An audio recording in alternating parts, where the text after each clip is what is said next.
Chapter 1. The Announcement. The news crackled across every screen, every radio, every phone. USDA announces University of Maine system compliance with Trump executive order on transgender athletes.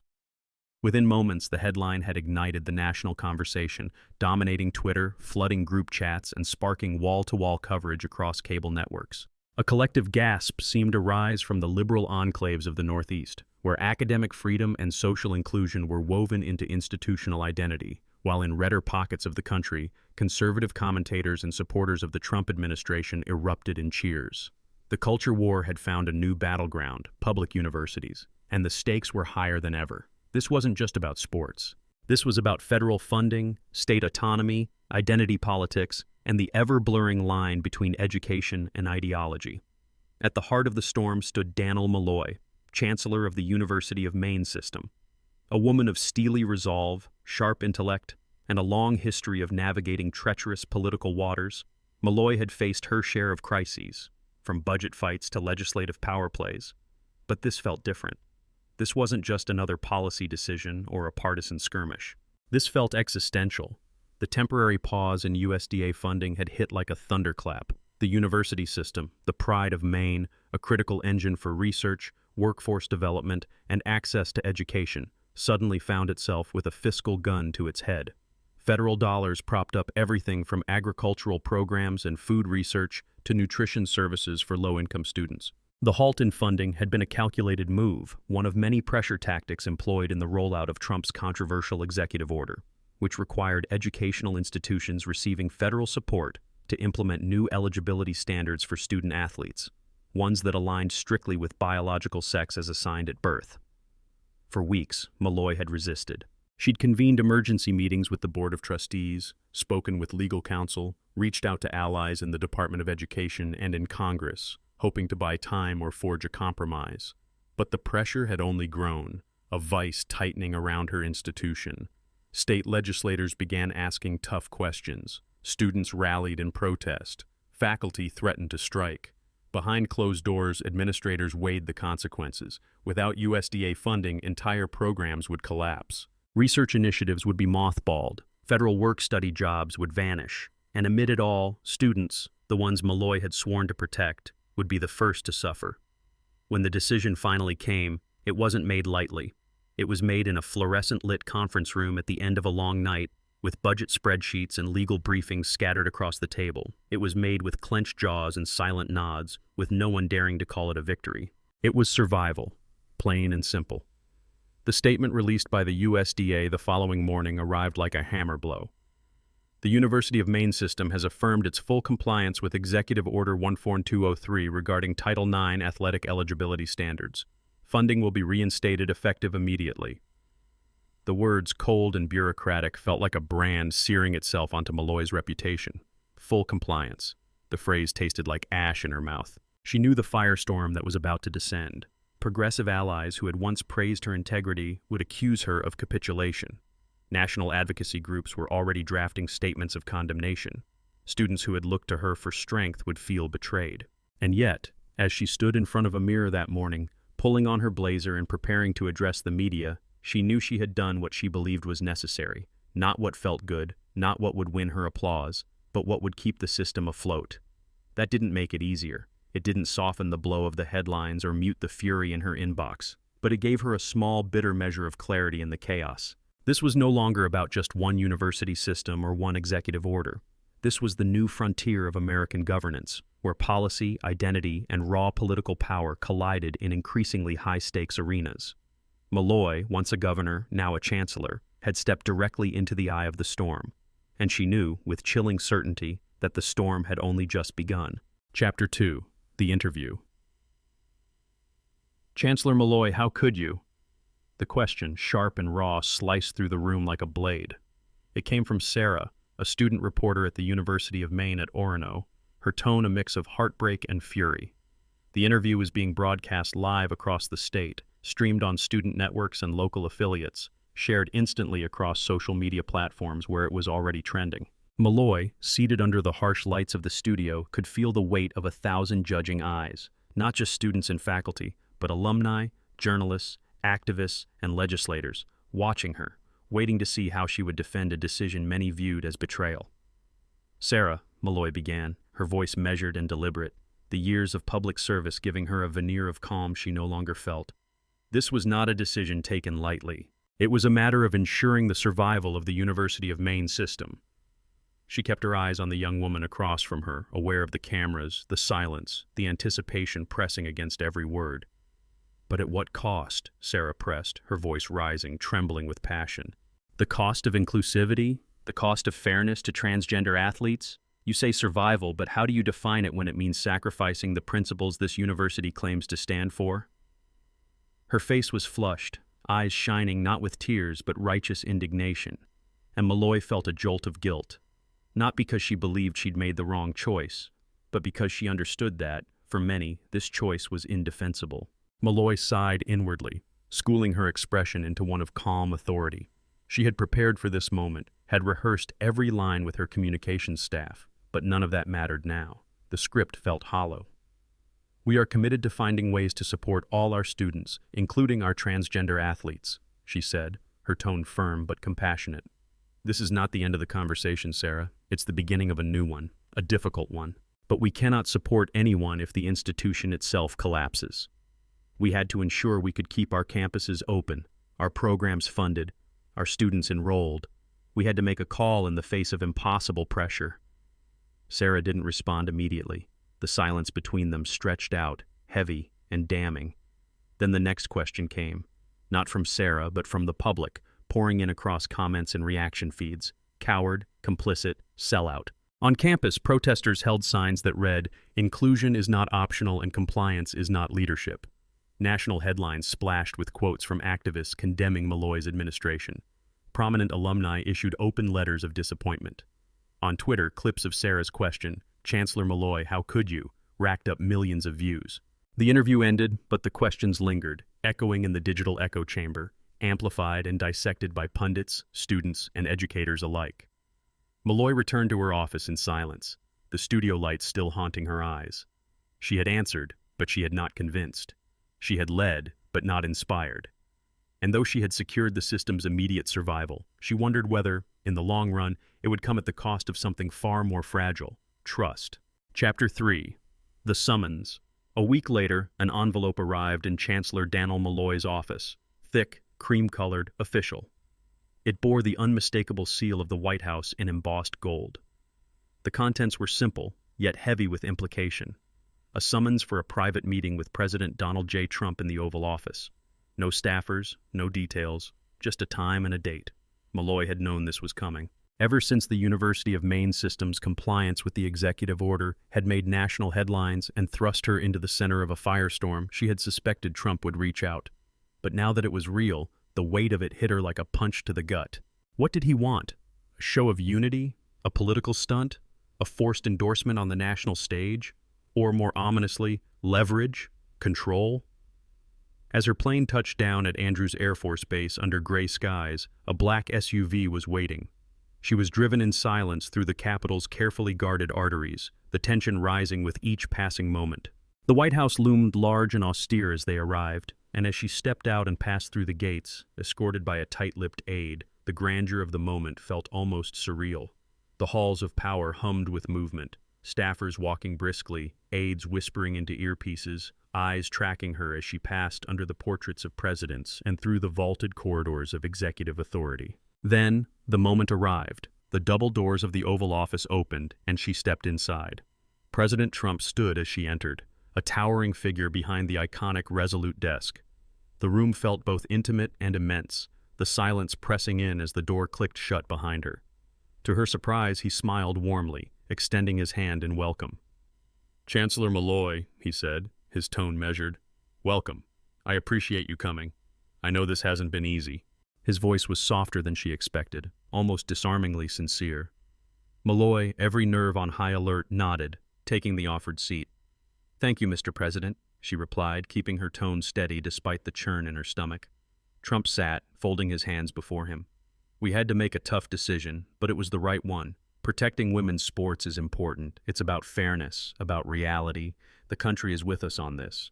Then he leaned forward, eyes sharp, the warmth fading into something more surgical. but I understand you have something to share with me. This was it. The moment she had prepared for, agonized over. She reached slowly into her briefcase, withdrawing a slim manila folder. Her hand didn't tremble, though her heart thundered in her chest. Inside the folder were weeks' worth of documents, internal emails, meeting transcripts, anonymous tips, and most critically, 3 sworn affidavits. Each piece on its own meant little. Together they formed a picture. "Mr. President," she said, her voice clear, calm, and resolute, "I believe I have evidence that former Representative Liz Cheney orchestrated a behind-the-scenes push to influence trans-inclusion policies in specific University of Maine system sports programs, not out of support for the trans community, but as part of a strategic operation to politically undermine you and your administration." Trump's expression didn't change. He simply stared, blinking once. Malloy continued, "These emails show her office was in regular contact with activists and legal advisors tied to high-profile opposition networks. There's language in these correspondences indicating that the goal was to force UMS into a no-win scenario, either defy the executive order and face financial ruin, or comply and face national backlash. And given Cheney's history, the intent seems clear. This wasn't about policy. It was personal, political." Trump finally sat back, lips pursed, processing. The manila folder sat on the desk like a loaded weapon, silent and damning. After a beat, he nodded once, slowly. "Cheney." He said the name like a curse, not of surprise but confirmation. "She's still playing games." His voice dropped, hardening. "They never stop coming. Doesn't matter if they're out of office, they still have strings to pull." He looked back at Malloy, eyes narrowing. "And you, how long have you had this?" She met his gaze. "I began collecting the information after the USDA's funding pause. I had to know what we were really dealing with. And as I dug, things started to connect. Quietly, carefully. I didn't bring this to the public because I needed to be sure, and I wasn't going to give anyone an excuse to say I was playing politics." Trump leaned back again, his face inscrutable now, the political mind behind the persona calculating the angles. There was no fury, no celebration, just a quiet acknowledgement of a new piece on the board. After a long silence, he tapped the folder with a single finger. "This changes things," he said. "We're going to handle this carefully, quietly, for now." Then, looking at Malloy again, his tone shifted, lighter, almost admiring. "You're tougher than they thought." He stood, and she did too. "Thank you for bringing this to me." As she left the Oval Office, the folder now in the president's hands, Malloy didn't feel vindicated. She felt exposed, implicated in a game far larger than she had ever wanted to play. But she had made her choice, and now the consequences would begin. Chapter 4. The Evidence. The story Malloy laid out was shocking, not just in its implications, but in its meticulous detail. The documents she presented, cross-referenced emails and financial records, painted a picture of calculated political sabotage executed with surgical precision. According to the evidence, former Representative Liz Cheney, embittered by her crushing primary defeat and sidelined by a Republican Party increasingly reshaped in Trump's image, had set her sights on a new battlefield. She hadn't faded from power, she had simply gone underground. And in her quest to reclaim relevance and exact revenge, she had identified the University of Maine system as an ideal target, progressive enough to provoke controversy, rural enough to be vulnerable, and directly affected by Trump's transgender athlete executive order. Cheney, Malloy explained, had used her extensive network, former staffers, sympathetic donors, and media contacts to create pressure from within and without, through covert funding channels tied to advocacy nonprofits and PACs with opaque donor lists. She had helped funnel money into legal support and publicity campaigns that pushed UMS toward an aggressive pro-inclusion policy, knowing full well the political blowback it would provoke once federal compliance was enforced. The intent, as Malloy presented it, was never about inclusivity. It was about igniting a national debate, one that Cheney could use to portray Trump as anti-LGBTQ+ and out of step with a modern America. She wanted headlines, outrage, and chaos that would elevate her as a moral counterweight to a man she had spent years battling. The paper trail was damning. Memos hinted at coordinated media leaks timed to coincide with internal UMS decisions. Emails revealed consultants urging student groups and faculty unions to escalate the rhetoric. Internal communication among UMS administrators even referenced unexpected pressure from national advocacy networks, later linked back to organizations with Cheney-aligned board members. It was all there, a ruthless, orchestrated maneuver that used transgender athletes as pawns in a broader ideological war. Trump listened intently, barely moving as Malloy spoke. His expression grew darker with each revelation, his jaw tightening, his fingers interlaced in front of him on the resolute desk. When she finally finished, there was a long silence. He sat back in his chair, eyes narrowed and voice low. "This is unbelievable. Cheney is even more vindictive than I thought. She's not just bitter, she's dangerous." The air in the room felt charged now, the weight of political betrayal settling over them like a fog. Trump wasn't surprised by opposition. He had fought the media, the Democrats, the deep state, but Cheney had once been part of the party, part of the team. And now, it seemed, she had been quietly orchestrating his political humiliation from the shadows. Malloy met his gaze. "Mr. President," she said, her voice clear but solemn, "I came forward because I believe the truth deserves to be known. The University of Maine system was manipulated, and the athletes, our students, were used. We were caught in a crossfire none of us volunteered for. I want to ensure this never happens again." Her words hung in the room with conviction, unflinching and final. Trump nodded slowly, the gears already turning in his head. He knew how to use this, how to frame it not just as another attack on his presidency, but as evidence of how far the establishment would go to maintain power. Cheney had tried to set a trap. Instead, she might have handed him one of the most explosive narratives of his second term. Chapter 5. The Order. Trump nodded slowly, his expression hardening as the gravity of the situation settled over him like a weight. The manila folder on his desk, now brimming with implications that stretched far beyond a university policy debate, was no longer just a dossier. It was a detonator. "I appreciate your courage, Chancellor," he said, his voice quieter now, laced with something rare, genuine respect. "You didn't have to bring this here. Most people would have buried it. But this warrants a full investigation."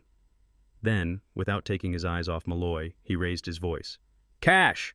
he bellowed, his voice echoing through the hallway just beyond the Oval Office. A moment later, FBI Director Kash Patel materialized in the doorway, stepping into the room with the precise, almost spectral efficiency that had come to define his role. His dark suit, unruffled and pressed, contrasted sharply with the storm gathering in the room. "Mr. President?" he asked, his tone even but alert, sensing the shift in mood instantly. Trump didn't waste a second. He turned to Patel, pointing to the folder with a commanding gesture.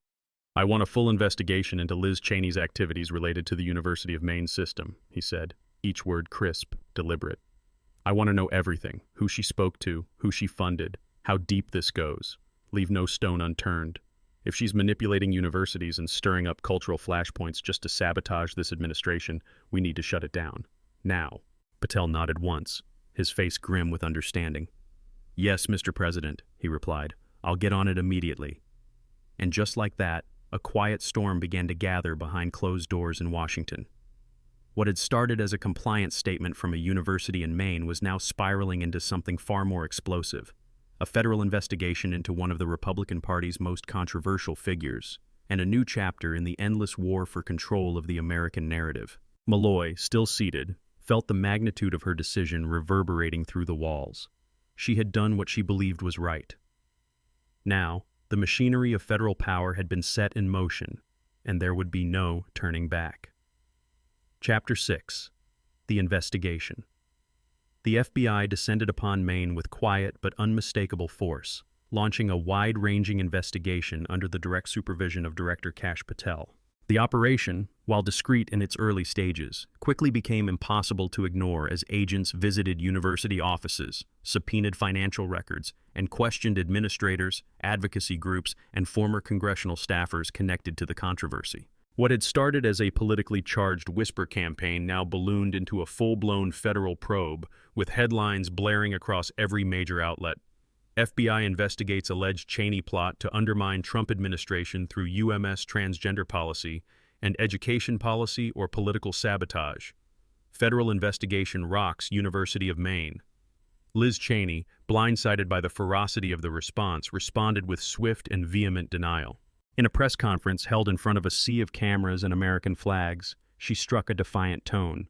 "This is nothing more than a politically motivated smear campaign," she said, her voice unwavering. Donald Trump is trying to criminalize dissent, weaponize federal agencies, and silence anyone who dares to challenge him. Her supporters in the media echoed the sentiment, calling the investigation a witch hunt and an attack on free political speech. Editorials flew in from across the ideological spectrum, some defending Cheney as a whistleblower silenced for telling uncomfortable truths, others demanding accountability if she had indeed orchestrated a politically manipulative campaign targeting vulnerable students and educational institutions. Meanwhile, inside the walls of the Hoover Building, Patel worked with relentless focus. A loyal and methodical investigator, he pulled every thread, examined every name, and demanded nothing short of comprehensive clarity. He deployed elite analysts to trace financial transactions flagged in Malloy's original dossier and launched a forensic review of communications between Cheney's former congressional staffers and the advocacy groups operating within the UMS system. What he uncovered validated Malloy's every suspicion, and more. There were financial trails, covert transfers from political action committees loosely tied to Cheney's post-congressional political network to nonprofit organizations promoting trans-inclusion initiatives in athletics. Some of those nonprofits had sent legal consultants to UMS with talking points aligned almost word for word with language found in internal strategy memos recovered from Cheney's old office. Patel's team also retrieved email exchanges in which operatives discussed creating a policy flashpoint in a rural, moderate region to spotlight the administration's cruelty. The phrase was used repeatedly, clearly calculated to provoke national attention. The final blow came in the form of eyewitness accounts, former aides and university contacts who, under questioning and eventual whistleblower protections, confirmed that the outreach was coordinated and strategic. It wasn't grassroots activism. It was manufactured pressure, weaponized for political effect. With every file Patel compiled, every interview conducted, and every connection confirmed, the story grew darker and more deliberate. Malloy had been right. UMS hadn't just been a policy target, it had been a stage, chosen specifically to ignite a controversy that would force the Trump administration into a no-win confrontation. Cheney, for all her denials, was at the center of it. And now, the evidence wasn't speculative, it was concrete. As the investigation moved closer to its climax, the country braced for what came next. Because once the truth emerged, once the public saw just how far some were willing to go to manipulate national sentiment, the culture war wouldn't just be fought in headlines or courtrooms. It would consume the very foundation of trust in American democracy. Chapter 7. The Revelation. Weeks later, in a meeting cloaked in secrecy and charged with anticipation, FBI Director Kash Patel presented his findings to President Trump in the Oval Office. The briefing was long, detailed, and damning. Patel, meticulous as ever, walked Trump through every document, email chain, financial ledger, and whistleblower testimony. The evidence was irrefutable. Liz Cheney had indeed orchestrated the University of Maine system controversy as a political trap, weaponizing a culture war flashpoint to bait the administration into a national firestorm. Her fingerprints were everywhere, on funding channels, on communications between operatives, and on carefully timed media leaks that had framed the administration's actions as cruel and discriminatory. The narrative had been crafted with precision, designed to provoke outrage and fracture Trump's support among moderate voters. It was, as Patel put it, a covert political operation dressed as advocacy. Trump listened, increasingly silent as the weight of betrayal settled in. He had always known Cheney was a political enemy, one of the most vocal and unrelenting members of the anti-Trump wing of the Republican Party. But he had never imagined she would sink this low, using vulnerable transgender athletes and a state university system as pawns in her vendetta. By the time Patel finished, Trump's jaw was clenched, his hands gripping the edge of the resolute desk. He wasn't just angry, he was incensed. She thought she could do this and get away with it, he muttered, voice tight. She thought no one would find out. He stood abruptly and turned to his communications team. Get the press ready. We're going public. Hours later, the White House announced a press conference, sending the media into a frenzy. Speculation ran wild. Had the Supreme Court ruled on a pending case? Was there a new executive order? But when President Trump strode into the East Room flanked by Patel and Caroline Leavitt, his expression dark and unwavering, it became clear this wasn't business as usual. Cameras flashed, reporters jostled for position, and the room fell into a tense hush as Trump stepped up to the podium. The American people deserve to know the truth, Trump began, his voice steady, then rising with righteous fury. Liz Cheney used vulnerable athletes as pawns in her twisted game of political revenge.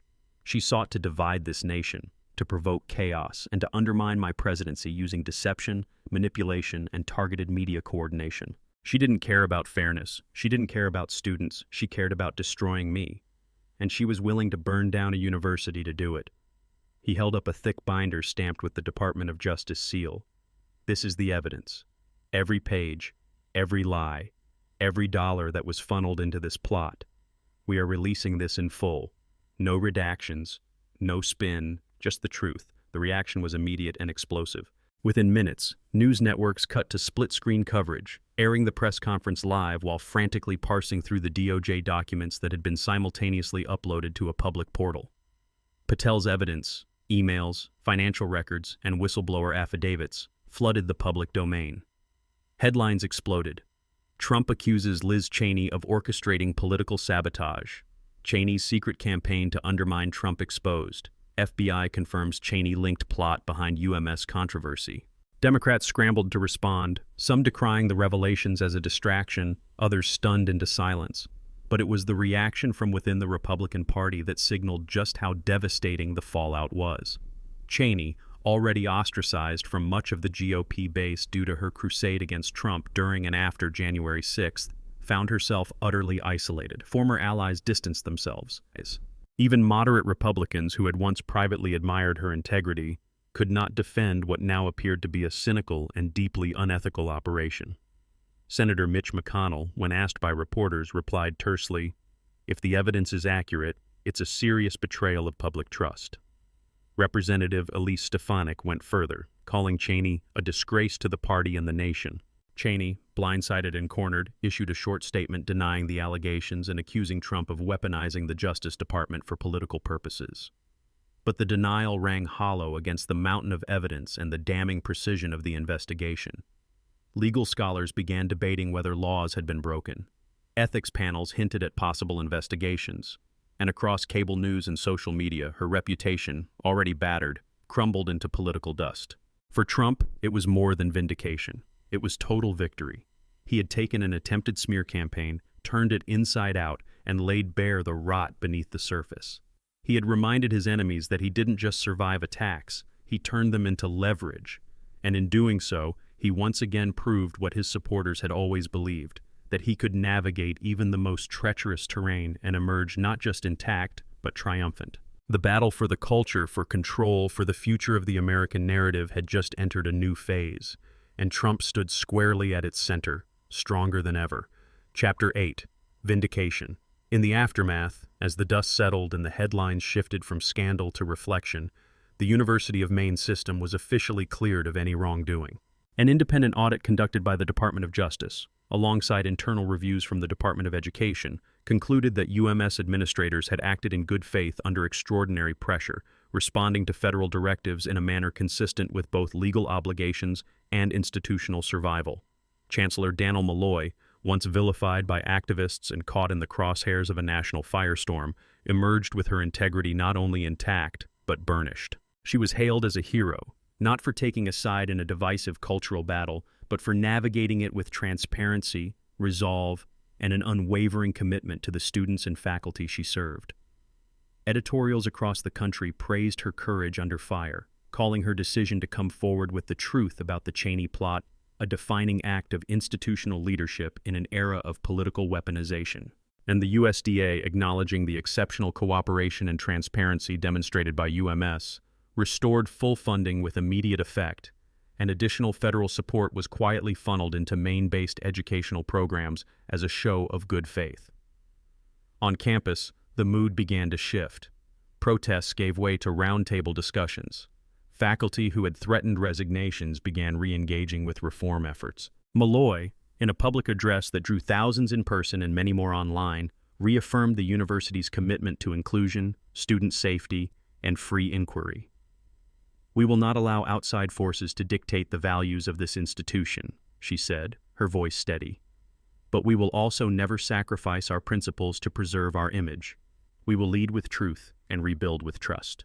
UMS launched a new initiative focused on ethical leadership in public institutions. partnering with national scholars to study the incident and develop curricula that examined the role of political influence in academia.